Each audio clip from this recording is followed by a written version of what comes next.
My wife Willow and I are both well-known attorneys in the capital. She is a legal beauty in the financial world, while I shine uniquely in divorce litigation. All these years our relationship has been steady, our careers complement each other, and we're hailed as a model couple in the profession. Everything changed at a class reunion when Willow ran into her college dream lover, Makoto. These days he drives luxury cars and lives in a mansion, the very picture of someone who's winning at life. Yet just as everyone was fawning over him, he suddenly began talking, right there in public, about the humiliation of being cheated on. It was so tragic. Even the walls were about to cry. Even Willow got swept up in his emo wave. She almost wanted to throw him a big OL love hug right then and there. The real shock came later. Makoto bypassed me, paid a hefty retainer, and hired my wife as his personal divorce attorney. Every day they shut the office door and worked late into the night. When Willow herself began to feel it was inappropriate and asked whether a colleague could take over, I closed the door on the two of them and flatly refused. How could we? The men already paid.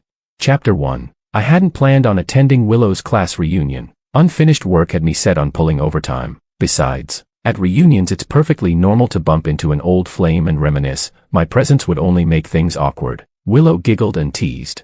Attorney Wong thinks only about work, not his wife, yet still makes it sound so nice. No wonder you're the firm's golden poster boy. Everyone agreed to bring their plus ones. It's all about showing off our wonderful new lives, no unresolved feelings. I promise. Come with me, will you? I laughed. The work wasn't that urgent anyway, so I changed clothes and left with her. Little did I know those words would prove prophetic. At the reunion we really did run into Willow's ex, Makoto. Back in college they'd been the perfect campus couple. When they graduated, Makoto went straight to work while Willow pursued grad school. They say graduation season is breakup season. Distance and time did the rest, and Makoto soon found a new girlfriend. Rumor had it she was the boss's heiress. Whenever Willow mentioned that relationship later, all she'd say was, everyone has their own path. Still, how could an unattainable first love not leave a trace of regret in her heart? Makoto was on the thin side. A slightly pale face held an optimistic smile whose authenticity was hard to gauge, and his manners were refined. But he came alone. A curious classmate asked why, after all the talk about bringing spouses, he hadn't brought his partner. Makoto just smiled without answering. I glanced at Willow. She was happily chatting with a friend and even turned to give me a carefree smile, no hint of emotion in her eyes. After a few rounds of drinks the atmosphere grew lively. Some exchanged pleasantries and offered job referrals. Others swapped business cards with practiced ease. By our 30s everyone knows the rules of the game. Those old bonds of classmates and the single-word spouse have become the perfect lubricant for trading resources. Only Makoto sat alone in a corner, looking slightly ill at ease. Having lived off others for years, these conversations were probably foreign to him. Someone walked over with a glass of wine and joked. I heard Makoto married a rich heiress, driving fancy cars and living in a mansion. A real winner at life. Don't forget us wage slaves when you strike it rich. Okay, by the way, why didn't you bring the missus tonight? Makoto stayed silent for a while, then drained his glass. His eyes reddened, and he spoke in a hoarse voice. I probably can't be of much help to anyone. He sighed. I'm planning to get a divorce soon. Chapter 2. The classmate had meant his remark as nothing more than polite small talk. Yet the moment Makoto replied an awkward look crept over his face. Sorry, he muttered. I didn't realize you all. The private room fell gradually silent. And, to everyone's surprise, tears spilled from Makoto's eyes. With a sour, self-deprecating smile he said, in the end it's my own lack of ability. I've no one else to blame. Someone passed him a drink, and Makoto started telling his story in bits and pieces. It was the usual sad drama. His father-in-law looked down on him. His wife bossed him around like a servant. All the family assets were in her parents' hands. And at work he was treated like a free laborer, no pay, all work. The worst part, he came back from a business trip and caught his wife cheating with her personal trainer. Not only did he fail to stand up for himself, but the guy beat him up and sent him straight to the hospital. It was the kind of story that could make anyone tear up just hearing it. Indignation flared around the table. Who could stomach that kind of humiliation? Outrageous. One classmate exploded. Another clapped Makoto on the shoulder. Listen, man, file for divorce today, and tomorrow I'll take you to a club, book a VIP suite, and line up some hot young models. We only get about 30,000 days on this planet. Live it up while you can. A third chimed in with a mocking lilt. Exactly. Our straight-A genius Ito, degrees and talent to spare, why keep living under their roof, if you don't ditch them? Aren't you just a spineless turtle? Right on cue someone dragged Willow and me into it. Don't Willow and her husband run a firm, with a gold-plated lawyer right here? What's there to fear? Don't just divorce, strip them for every last cent. Makoto's eyes lit up. His mood visibly steadied. I turned to Willow. Her face remained calm, though her hand tightened slightly in mine. In a low voice she said, "My husband specializes in divorce work. If you need advice, you can talk to him." The air grew thick. Makoto frowned in thought, then asked, "I've long heard of Attorney Wong's reputation. Could I trouble you for some help?"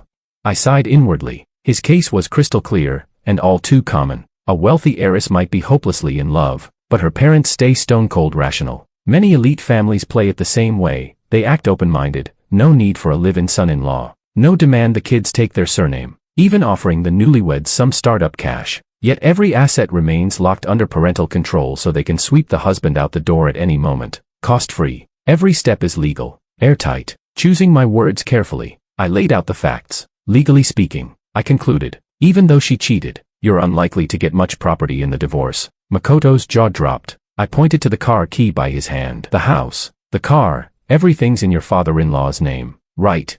You should focus on a labor suit. If she holds no assets herself, a divorce case will leave you with next to nothing. If we can claw back the wages they owe you, that's already a win. From there we can discuss whether to negotiate for maximum gain or keep quiet so that money doesn't get labeled marital property. Otherwise you might walk away with nothing. And even. I hadn't finished when Makoto's expression suddenly darkened. He fixed me with a heavy stare. "So, Attorney Wong, after I've worked myself to the bone for the Lin family all these years, your advice is that, even after she cheats, all I can hope for is my back wages?"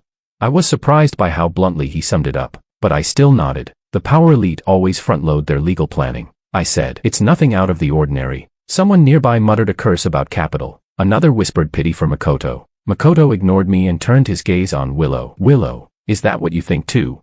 Willow hesitated, then let out a quiet sigh. With her experience she understood the scenario perfectly. And, sure enough, she kept silent. Makoto gave a string of harsh, mirthless laughs. He stood, pulled on his jacket, and, brows knotted, declared, "I might not be as accomplished as Attorney Wong, but I've gone through hell and high water, fought my way through the business world at home and abroad. I'm forged in iron, a real tough guy. I've done my stint in legal departments too. Every law you know, I know, and what you don't, I still know. No one understands the law better than I do. I'm not about to wag my tail and beg for a pitiful paycheck like some spineless cur. If that's the master plan from a famous divorce lawyer, then I, Makoto, don't need it. Even if it means a scorched earth fight, fish dead, net torn, I'll make them pay the price." Chapter 3. Because of Makoto's outburst, the reunion broke up early. The restaurant was a fair drive from our place. Even on empty night roads it still took close to 20 minutes. Willow rode in silence in the passenger seat. Out of the corner of my eye I saw her head bowed, brows tightly knit, the look she wears only when a case turns truly thorny. Anyone would feel a few ripples after a night like this. I could understand that much. Back home I went straight to the study to finish some work. This time Willow didn't follow me as she usually does, and I thought nothing of it, until a sudden crash of shattering glass came from the living room. I stepped out to find Willow standing before the wine cabinet. Red wine splashed across the floor like a crime scene stain. I frowned and snapped, "That's shaken up." Her hand, poised over the shards, froze. "What are you talking about?" "Makoto," I said, keeping my answer short. Willow pressed her lips together. Annoyance flared in me. I wasn't the only one with feelings tonight. Makoto's parting tirade had left me plenty exasperated. I reminded her in a low voice. "Willow, I said I didn't plan to go, you insisted, and you were the one who invited Makoto to ask me for advice." She looked up. Tear tracks still glistened at the corners of her eyes. Her voice quavered. "Yes, but, George, did you have to put it so harshly?" For an instant I genuinely wondered whether she meant the words I'd said to Makoto or the ones I was saying now. Dabbing her eyes, she went on, "George, you're always so rational, an outside observer who spots a dead end at a glance. But did you ever think about how Makoto feels? His marriage is already a misery. Why rub salt in the wound? Don't you have any compassion?" I let out a short, incredulous laugh. Years of courtroom reflexes sent my tongue ahead of my brain. "Willow, get this straight. I'm not the one who ruined Makoto's marriage." Instead of lecturing me about pointless sympathy, maybe tell him that a wise, cultured person leverages outside forces to reach his goals. If he knew how to use resources, he wouldn't be where he is. And since you handle high-end asset protection and legal planning every day, you of all people know the drill. What? Never thought the same tactics might be used on your ex? Willow's face tightened. She clearly hadn't expected such bluntness. "Honey, that's not what I meant." I curled my lip. "Then what do you mean? Do you think one marriage license entitles him to generations of family wealth, or that he can sway a judge with sob stories in court?" "Willow, what exactly are you angry about?" She stayed silent for a long time, then shook her head. I watched her wrap each shard in paper, mop up every drop of wine, and make the living room pristine again. Only then did she lean into my arms and whisper, "I'm sorry, honey. Everything you said was true. I was too emotional." I just felt a little sorry for him. But in the end, every choice he made was his own. It's on no one else. Chapter 4. I didn't fall out too badly with Willow over this. First of all, she had already recognized her mistake. Instead of acting stubborn, she offered a sincere apology, and that was enough. Secondly, I'm a realist. If two people can get along, that's what really matters in a relationship. There's no need to make a fuss over things that aren't fundamental. Makoto was a part of her life before I ever came into the picture. No matter how they eventually broke up, those shared experiences they once had wouldn't change or simply vanish. Perhaps things have changed, and people too, but memories, when weathered by time, become something precious, and I allow Willow to keep that kind of preciousness. After all, humans are emotional beings. Even with objects, the longer you use them, the harder it is to let go, let alone a lover with whom you once shared mutual affection. If I were in Willow's shoes today, I probably wouldn't be able to stay stone-hearted either. Besides, Makoto does evoke some sympathy. Not to mention he graduated from a top university and had a promising future ahead of him. From a perspective of empathy, I completely understand how it feels to live under someone else's roof and be treated like a burden. It's frustrating and humiliating. Honestly, I even admire his willingness to go down in flames if it meant dragging others with him. That kind of all-or-nothing resolve. It speaks to a part of me too. When I first entered the legal field, I had no say in what cases I handled. Whatever landed on my desk, I just focused on doing it well. Later on, as I advanced in my career and began to earn a voice, I gradually steered myself onto the path of a divorce lawyer. That said, before things truly reach the point of no return, I believe every relationship deserves to be taken seriously. Willow is no exception. She's attractive, gentle in nature, and an excellent cook. Even though she's just past 30, her figure is still well-maintained, elegant curves and a slender, supple waist.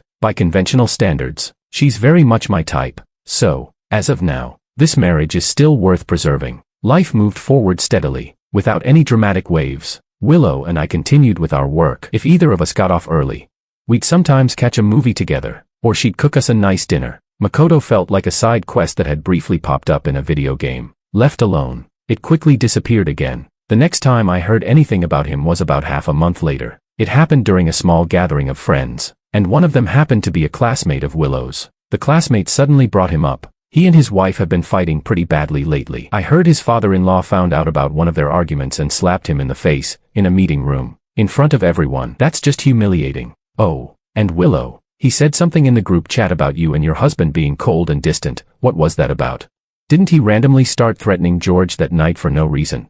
I froze, then looked up at Willow. She was blanching vegetables. Upon hearing this, she paused to think, then opened her phone and handed it to me. She pressed her lips together and said, "He tried to add me a few times, but I didn't accept." I glanced at the screen. Makoto had sent 5 friend requests. The first was the default system message. The second one read, "This is Makoto." The third, "I have something I want to ask you." Clearly, Willow had ignored the first 3. So the fourth message read, "Is this how all lawyers act? So arrogant and self-righteous." Still, Willow didn't accept. The most recent message said, "I had a stress reaction that night. Willow, please apologize to Attorney Wong on my behalf." I looked at Willow and asked, "Are you not going to respond?"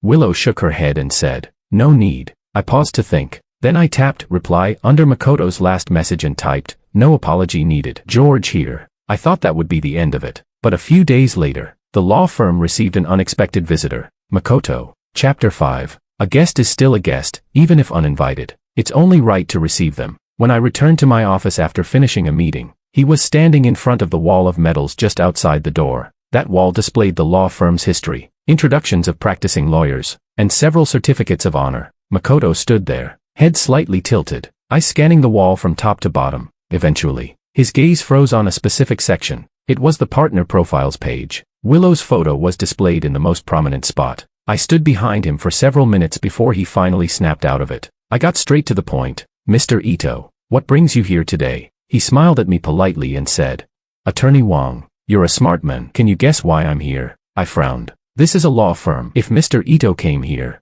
it must be for a legal case. Surely you didn't just come by for a sightseeing tour, did you? The smile in his eyes slowly faded. "Inch by inch," he said.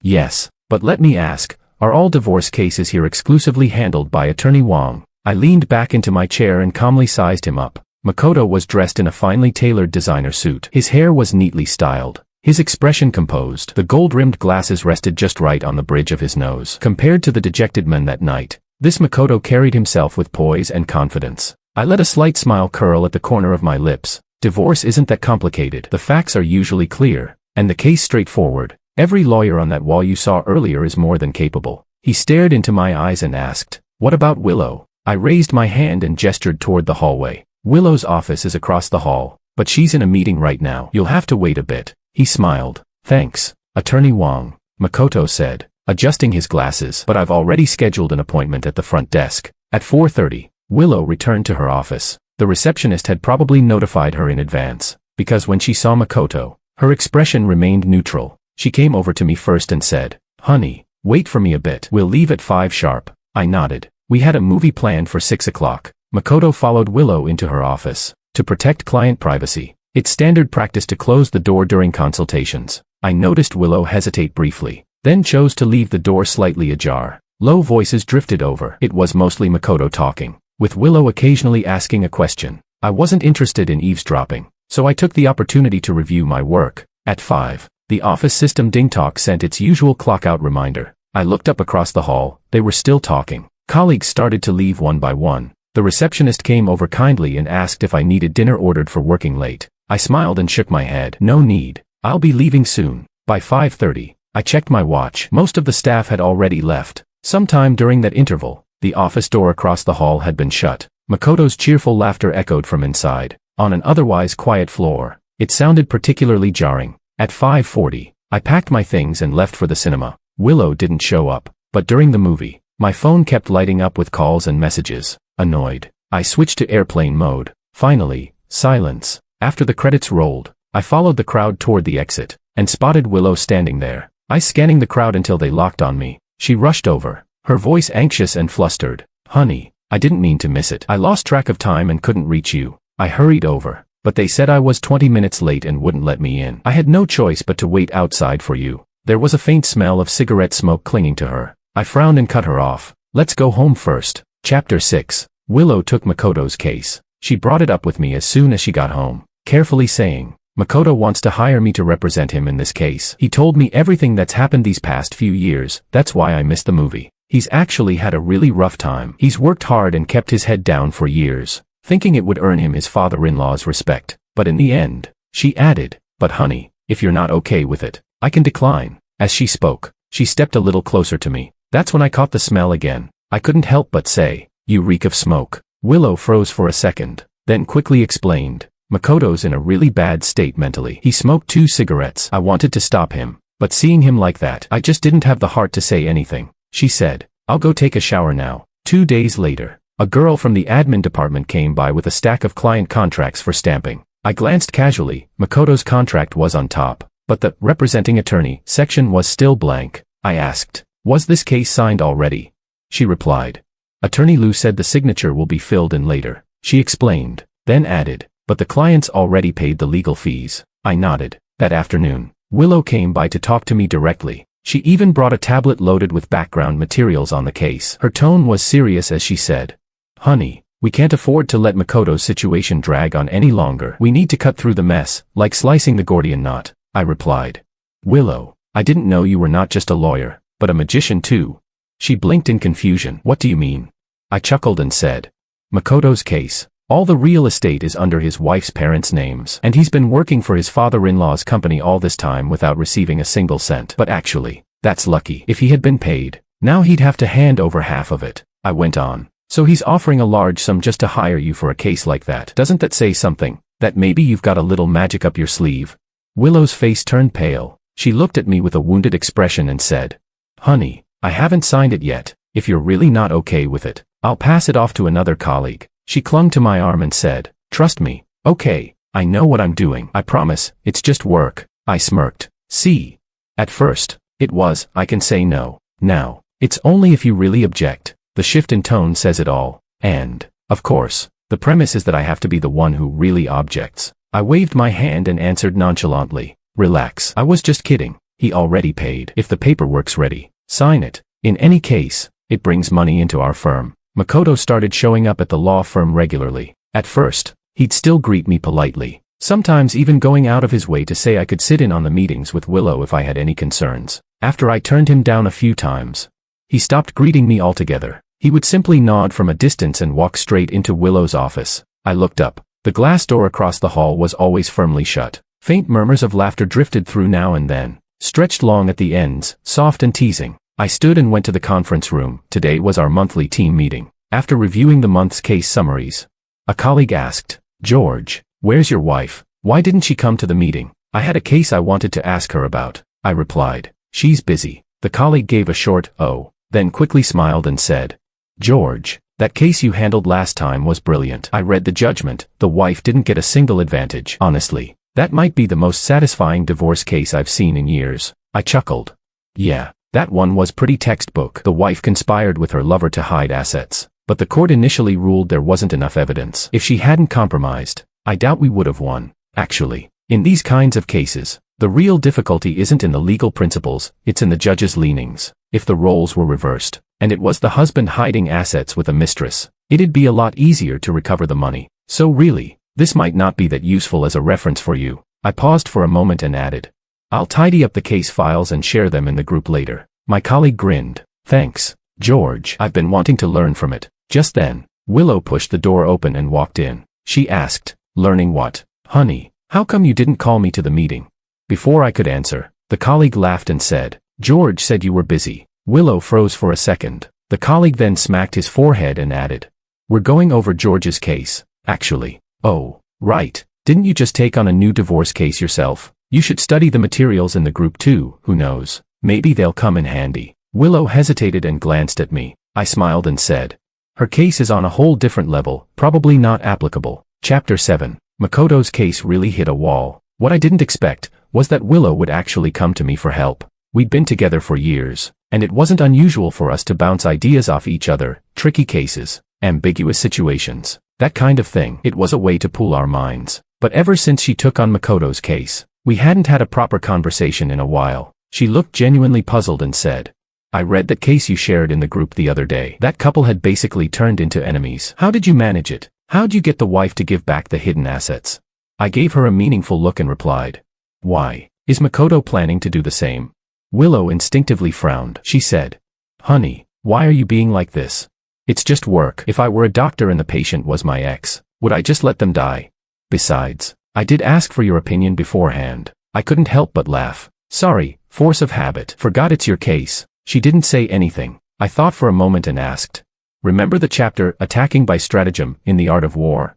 The highest form of warfare is to win with strategy. Next is to break alliances, then to fight on the battlefield, and the worst tactic is to lay siege to a city. Divorce cases are different from others. They're born of emotion. At their core, they're a battle of feelings." Willow's eyes narrowed slightly. She asked, "So what you're saying is Makoto should go for psychological warfare?" I smiled and said, "I'm saying, at the right moment, playing the emotional card might just work wonders." Willow seemed lost in thought. A few minutes later, she got up and went to the study. I looked out the window. The sky, which had been calm and starry moments ago, was now swept up in sudden gusts of wind. The trees rustled violently in the deepening night. A storm was coming. Then, Makoto's case suddenly progressed. Word was that his wife had relented and agreed to pay him a considerable settlement. When he came back to the law firm, his whole face was glowing. He even sought me out, proudly declaring, "Attorney Wong, you lost. I just had a talk with my wife. She was so heartbroken. She nearly got down on her knees begging me to forgive her. She even had a massive fight with her father, demanding he pay me compensation." I couldn't help but laugh, blurting out, "So Mr. Ito's finally done kneeling." Gotta admit, once a man stops living off women, his spine gets a little straighter. He froze. Then his expression darkened as he said, "There's no need for sarcasm. After all, people are different. Some people, no matter how clever they are, can only wring a few measly paychecks out of someone. But others, even when they're at their lowest, they still linger in someone's heart. Can't help it, I guess." He even shot me a scornful look before turning and walking across the hall. But things weren't going to go that smoothly. Makoto's wife, Maria, showed up at the firm out of the blue. Apparently, Makoto's emotional strategy had worked too well. Her eyes shimmered with tears as she choked out, "I heard my husband hired someone here for a divorce case. I just want to see him, to talk. I want to beg him to give me another chance. We've been husband and wife. Doesn't that mean anything anymore? How can he not give me one more chance?" The receptionist brought her to Willow's office, but the moment the door opened, Maria froze where she stood. There was Makoto, one hand resting on the back of Willow's chair, the other propped casually on the desk, his body curled slightly around her, half enclosing her in his arms. His lips curved into a soft smile, his gaze dripping with fondness as he stared at her profile. Willow appeared focused on her computer screen. But that posture, that closeness, no one would mistake that for a normal working relationship. Maria saw it instantly. Her face turned icy cold. She let out a sharp, bitter laugh and said, "Well, no wonder. I was wondering why this pathetic excuse for a man suddenly insisted on divorce. He used to put up with everything, now suddenly it's, I've had enough. So it turns out you've already found someone else. Couldn't wait any longer, could you?" Chapter 8. Makoto suddenly stood up, his voice cracking in shock. "What are you doing here?" Maria clenched her fists so hard her knuckles turned white, then smack, she slapped him hard across the face. She shouted, nearly hysterical, "What am I doing here? Didn't you ask that nice law firm to call me? Told them I had to come sign some kind of agreement? I thought maybe I'd been too selfish in the past, that I owed you an apology. I came here hoping to win you back, to fix things between us, and what were you doing? Look me in the eyes and say it. God must have wanted me to see this. If I hadn't shown up, I never would have witnessed this lovely scene. I nearly let you scam our family out of all that money. My office was right across the hall, so I was one of the first to arrive at the heart of the drama." Other colleagues quickly followed. Willow's office was soon completely surrounded. Willow's expression had turned grim. She stood up, her cheeks burning red, and said, "Watch your mouth. This is a law firm, not a place for you to stir up trouble. If you keep making baseless accusations, I'll sue you for defamation." Makoto also regained his composure and stepped in front of Willow, shouting, "Maria, shut up. Not everyone is like you. You cheated during the marriage and now you want to flip the script and accuse me of having an affair." Lou and I were going over the agreement details. I just leaned in because I couldn't see clearly. What right do you have to throw around slander? Colleagues began murmuring among themselves. Come on. Attorney Wong and Attorney Liu are a solid couple. His office is right across the hall, like she'd ever do something like that. Someone else added. Yeah, cheating right under her husband's nose. That's a stretch. Another chimed in. Besides, a lawyer hooking up with their client, that'd ruin her career. No way. Just no way. Maria turned to me, suspicion still in her eyes. You're her husband? She asked. I nodded and replied firmly.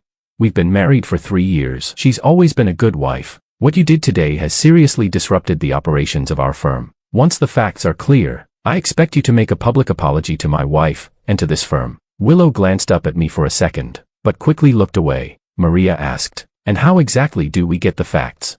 A helpful colleague immediately jumped in. Our law firm is a formal workplace. Everything's under full surveillance. No blind spots. Willow's expression shifted instantly. Her voice trembled. When did we install surveillance?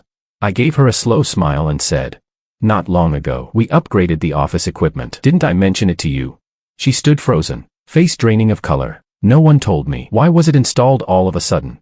I smiled again. Industry regulations. Everything needs to be compliant and transparent now, so we installed them across the board. Guess I forgot to tell you, but no worries. Now we can pull up the footage and prove your innocence. A colleague who had clearly taken initiative handed over a USB drive. Got all the surveillance footage from her office right here, he said. Gotta say, this new high-budget surveillance system was top-notch. Not only was the resolution crystal clear, it could even perform facial recognition and auto-sort clips based on detected individuals. From the day Makoto first stepped into the firm, to the moments that led to this ambiguous encounter with Willow, everything was recorded in chronological order, frame by frame. The footage showed Makoto slumped in a chair, cigarette burning down to the filter without him even noticing. His eyes were red, voice hoarse, muttering about all the regrets and humiliation in his life, as if lamenting how far he'd fallen. Willow appeared visibly affected by his emotions. At some point, her eyes had welled up with tears. She wiped them away, her voice soft as she tried to comfort him. But the very next second, before she even finished her sentence, Makoto reached out and pulled her into his arms. Willow didn't resist. She just sat there, stunned, letting him wrap her up tightly in his embrace. Chapter 9. Makoto finally snapped out of it. In a panic, he lunged forward, trying to shut the laptop. He shouted in fury, "Stop watching. None of you are allowed to look." But in the very next moment, smack. Maria slapped him across the face again. She bit her lip and yelled, "You said there was nothing going on between you two. Then how come you were already hugging the first time you met? And you dare say she's not your mistress? Do you take me for an idiot?" But that wasn't the end of it. Suddenly, she kicked off her high heels and stormed over to Willow. Before Willow could react, The sole of the shoe came crashing down, right at her face. Caught completely off guard, Willow was struck and knocked to the ground. Maria pounced on her, raining down slap after slap like a hailstorm. The crisp, cracking sounds echoed through the room. It was a full-on assault. Willow didn't even have a chance to fight back. Maria screamed in rage. "You shameless home-wrecking scum. Can't even keep your hands off each other in the office. God knows what you two have been doing outside it, probably already screwing like rabbits. A slutty little lawyer. Ah, and you had the nerve to threaten me with a defamation lawsuit. You've got some nerve, I'll give you that. You think I'm scared? I swear I'll beat both of you to death." No one moved. Our co-workers exchanged uncertain glances, but no one dared step in. The surveillance footage was still playing. Makoto and Willow drinking from the same cup. Makoto draping his jacket over Willow's shoulders, watching a show together. There wasn't much explicit physical contact, just subtle gestures, sneaking a handhold, one-sided hugs. The most out-of-line moment was when Makoto suddenly leaned in and kissed Willow. She pushed him away, irritated, but not exactly furious. That kind of reluctant rejection only made things look more suspicious. I overheard someone whisper, "Damn, it's actually true." Willow always seemed so proper. Who would have thought she had such a wild side in private? Is it the thrill of doing it under her husband's nose? No wonder she insisted on taking that divorce case, said another. I thought it made more sense to give it to Attorney Wong. Now it all makes sense. Makoto had collapsed to his knees in front of Maria, refusing to get up. He sobbed uncontrollably, snot and tears streaming together, completely broken. Maria looked down at him, too disgusted to even slap him again. My fists were clenched tight, my body trembling. The look on my face was one of total disbelief. After a long pause, I turned stiffly on my heels and stumbled back into my office. Behind me, colleagues sighed and murmured, "Poor George. He's always been such a good guy, kind, brilliant. Can't believe this happened to him." When people finally stepped in to break them up, Willow's face was swollen, with streaks of blood at the corners of her mouth. She struggled to stand and said through gritted teeth, "You hit me. I'll sue you." Maria snorted. "Go ahead. I can afford the medical bills." She scoffed.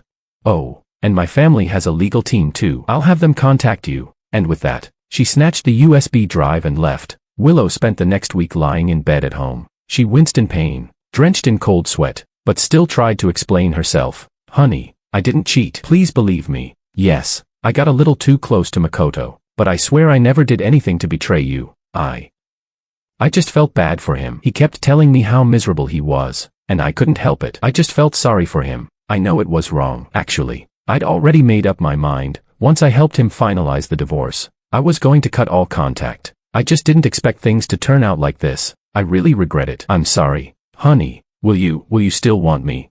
But the domino effect clearly didn't end there. The Lin family moved with startling efficiency. Within just 3 or 4 days they'd sorted the entire flash drive, spliced every over-the-line shot together, and even dredged up an old fling the two had shared. The lawyer's letter went out, and at the very same time a video was dumped online. Its headline screamed, "Contrasting femme fatale attorney willingly becomes the other woman, glamorous legal beauty by day, wild cheater by night." Shocking. Celebrity lawyer Willow falls for a married man. Dry Tinder meets raging fire as both spouses stray. The next post read, "When your husband has a lawyer ex, how I got caught in a pig butchering scam all these years." I was left speechless. All I could say was, the rich really do play in their own league. Their legal team acted with lightning speed, and their PR unit was every bit as ruthless. Chapter 10. Willow's Perspective. When I received the notice for an emergency shareholders meeting, I knew it was all over. I walked into the conference room, braving everyone's strange, judgmental stares. For the first time ever, all the shareholders and senior partners were present. In the past, they always had excuses not to attend meetings, but today, every single one of them was here. I saw George sitting off to the side, his expression unreadable. Of course, George, like me, was one of the firm's partners. They didn't bother with the usual polite formalities. Instead, someone pushed a stack of documents across the table toward me. I glanced down. It was the original partner agreement I had signed, along with a notice of breach of contract. The shareholder representative spoke, his tone devoid of emotion. "Attorney Liu, I'm sure you've seen the viral video online. Your inappropriate conduct with a client, especially a married one, has severely violated legal ethics and professional discipline. It has caused irreparable damage to the firm's public image. As of today, you are formally expelled from the partnership. In accordance with the contract you signed, we will be pursuing legal action for damages." Instinctively, I looked up at George. He sat there calmly, as though the person being sentenced wasn't his wife, but just some stranger. I tried to read something, anything, in his eyes. Pain, sorrow, grief, even anger would have been something, but there was nothing. How could this be? It wasn't supposed to be like this. George, why are you looking at me with such cold eyes? A crushing wave of regret rose from deep within and swallowed me whole. When had it all started going wrong? That day at the party when Makoto reappeared, I didn't think much of it. In fact, part of me felt contemptuous. My husband was so good to me. He was brilliant, capable, far superior to Makoto, that freeloading simp. I wasn't blind. How could I possibly be attracted to someone like him? But then, when Makoto exposed his wounds in front of everyone, pouring out his pain, I suddenly felt a strange pang of emotion. Even I didn't understand what exactly it was. But George, he picked up on it immediately. He looked at me and asked, "Willow, what are you upset about?" That question brought me back to my senses. I tried to pull myself back in line. Makoto sent multiple friend requests. I ignored them all. I kept reminding myself to maintain boundaries with an ex. But what I didn't expect was that Makoto would come back again. And when he forcefully pulled me into his arms, that was the moment I lost control. That day, I missed the movie I had promised to see with George, and I told George my first lie. The moment it left my lips, I felt disgusted with myself. I had become the very type of woman I used to look down on. Just another pathetic person who threw away her dignity. Makoto had broken through my mental defenses. He kept bringing up our past. He even recreated small gestures from our old relationship, as if trying to stir up long-forgotten feelings. But it had been nearly 10 years since we broke up. The things that had felt so romantic in my 20s now just felt awkward and misplaced, childish, even, compared to George's steady, grounded love, his quiet companionship and reliability. Makoto's theatrics couldn't even come close. And the worst part was, Makoto and I both knew we were each in a marriage. There was a clear line between us, a boundary we should never have crossed. But that day, when we went down to the parking garage, in the dark stairwell landing, he suddenly pinned me against the wall and kissed me, hard. I've replayed that moment in my mind countless times since. Sometimes, I even felt grateful that it happened in the stairwell and not in the office, because if George had seen that scene, how much would it have broken him? In that moment, my mind went completely blank. By the time I realized what was happening, my body had already surrendered to instinctive desire. Responding to his kiss, he was like a wild beast, holding me tight while his hands tugged at my dress. And then, George's eyes suddenly appeared in my mind, those calm, unwavering eyes. As he recited that line from The Art of War, the supreme art of war is to subdue the enemy without fighting. Next is to break alliances through diplomacy. Then, to fight in the field. The worst strategy is to lay siege to walled cities. I snapped awake. Without thinking, I shoved Makoto away. He stared at me in stunned silence. Then finally asked, "What's that supposed to mean?" He sneered and said, "What? Now you're saving yourself for your husband? Willow, stop pretending. If you were really so faithful, why are you even here with me?" I ran, panicked, ashamed. I fled. George once said that Makoto was my ideal lover, but there's no such thing as an ideal lover. It's like how we endlessly long for our childhood, our youth. And in old age, we reminisce over the life we once lived, but the moonlight always shines on the past we can never return to, not on the person who came later. I kept telling myself, this has to stop, before the point of no return. I had to pull back, just wait until Makoto's case was over. Then I'd cut ties completely. I'd go back to George. I'd put everything back on track. But George never gave me that chance. Why do I say it was George who didn't give me the chance? After announcing the firm's decision to punish me, the shareholders left one by one. George was the last to walk past me. Then he stopped. He pulled a sheet of paper from his folder and handed it to me. I looked down. Divorce papers. He had already signed them. I let out a bitter laugh.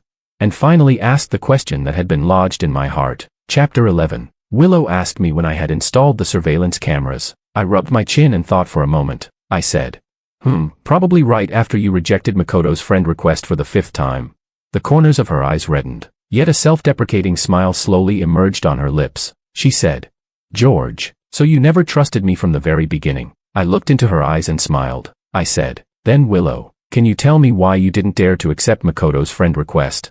Yes, didn't dare. In psychology, the essence of avoidance is fear. Willow's fear stemmed from something she understood deep inside. Only by staying away from Makoto could she remain loyal to our marriage. But I couldn't accept that kind of conditional loyalty, nor could I guarantee that in the long years ahead, Makoto would never show up again, or some other Kento or Naruto wouldn't appear. So, I replied to Makoto's message. I chose to bring the battlefield to the front lines, fully prepared for everything to fall apart. Tears shimmered in Willow's eyes. She slowly lowered her head, burying her whole face in the crook of her arm, her shoulders shaking violently. I heard her choking softly, "George, This is entrapment, you can't do this. I could have protected our marriage, I really could have. George, how can you be so heartless? Suddenly, she stood up and threw herself into my arms, clutching me tightly as she trembled and pleaded. Honey, can we not get divorced?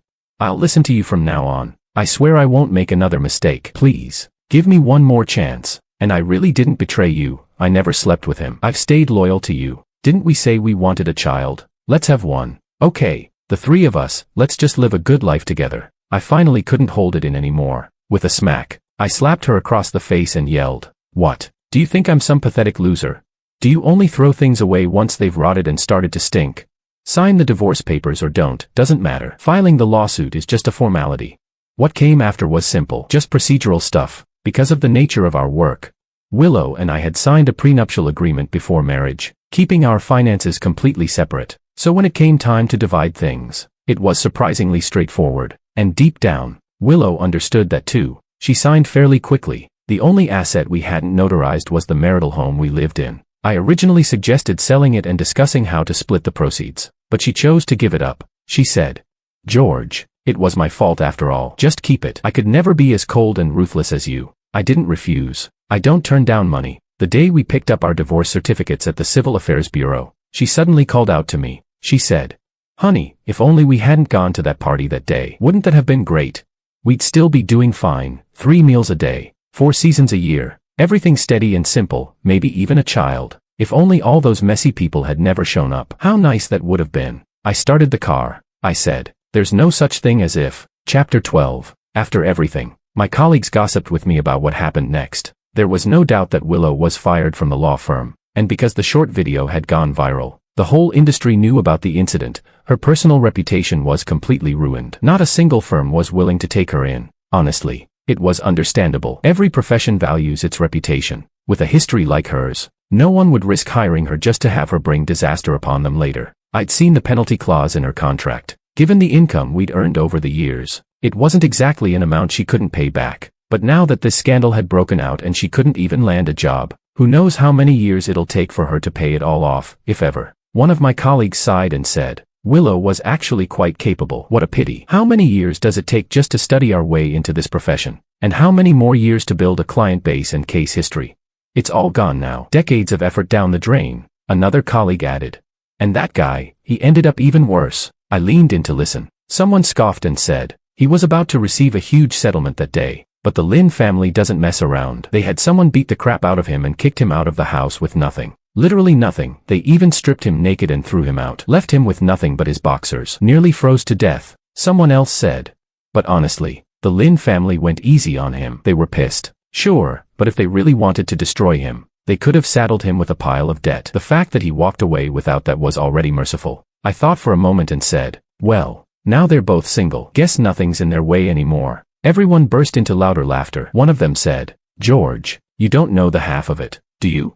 Willow actually went looking for Makoto afterward. She said it was his fault for dragging her into this mess and demanded he compensate her losses, or she'd sue him. Makoto was already barely hanging on, and when he heard that, he was so mad his nose almost twisted off his face. He looked like a demon that day. Slapped her right across the face and yelled at her for being trash and trying to pass the blame. Willow was stunned, hair all messy, looked like a total lunatic. It was a total catfight. Ugly as hell. I actually got a video of that day. Secret recording. George, wanna see it? I couldn't help teasing him. "You're following them closer than I am." He waved me off and said, "Come on, life's already hard enough. If there's free drama, why not enjoy the show?" For a second, I felt like he actually made a fair point, so I chuckled and said, "Then how about a free feast tonight? You in?" He let out a cheer and immediately ran into the office, shouting, "George is treating us to a big dinner tonight. No slowpokes allowed."